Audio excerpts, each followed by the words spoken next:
রাজধানী জুড়ে দেখা দিয়েছে গ্যাসের তীব্র সংকট। গেল 2 সপ্তাহ ধরে সিএনজি পাম্পগুলোতে গ্যাসের চাপ নেই বললেই চলে। ফলে গভীর রাত পর্যন্ত সিএনজি স্টেশনে থাকছে দীর্ঘ লাইন গাড়ির। শুধু পরিবহন নয়, গ্যাস সংকটে ব্যাহত হচ্ছে শিল্প কারখানার উৎপাদনও। তিতাস জানিয়েছে, ঘূর্ণিঝড় রেমালে ক্ষতিগ্রস্ত একটি ভাসমান এলএনজি টার্মিনাল বন্ধ থাকায় এই সংকট। বিস্তারিত বিল্লাল হোসেনের রিপোর্টে। জীবিকা নির্বাহের জন্য উপার্জনের একমাত্র ভরসা সিএনজি চালিত এই 3 চাকার গাড়ি, অথচ সেটি গ্যাসের অভাবে ঠিকমতো চালাতে পারছেন না। সানবিট সব দিবে সামাল। সানবিট ম্যাজিক প্রেস ডিশওয়াশিং এর মাথা ঘোরানো সলিউশন। তাই এমন ক্ষুব্ধ প্রতিক্রিয়া।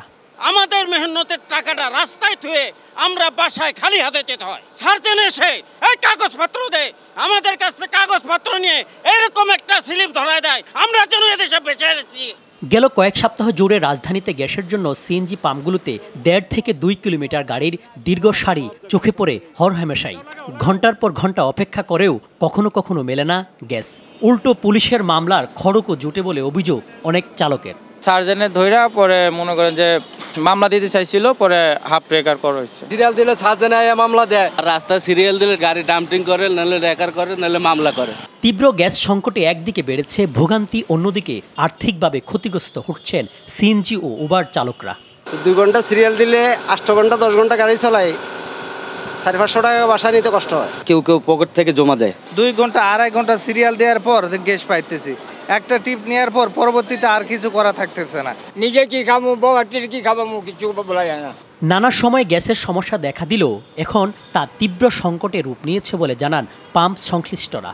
লাইন যে গ্যাস কম আসতেছে, এই কারণে গ্যাসের হলো পুরা পাম্পে জাম লেগে যাচ্ছে। আগে তো ফুল প্রেসার ছিল, এখন প্রেসার ওরকম নাই। তিতাসের মহাব্যবস্থাপক জানান, ঘূর্ণিঝড় রিমালে মহেশখালীতে ভাসমান এলএনজি টার্মিনাল ক্ষতিগ্রস্ত হওয়ায় জাতীয় গ্রিডে গ্যাস সরবরাহ কমেছে। পাম্পের সংকট না, আরো টোটালি দেশের গ্যাসের সংকট হচ্ছে। ঘূর্ণিঝড়ের সমস্যা হয়েছে, ক্ষতিগ্রস্ত হচ্ছে। এটা এখন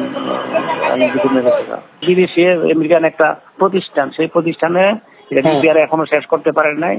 কখন শেষ হবে সেটা নির্দিষ্ট করে বলতে পারে না। চলমান এই সংকটে ব্যাহত হচ্ছে বিদ্যুৎ উৎপাদন। শিল্প কারখানায় নেমে এসেছে গ্যাসের চাপ।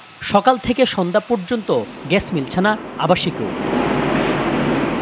বিল্লাল হোসেন, RTV, ঢাকা।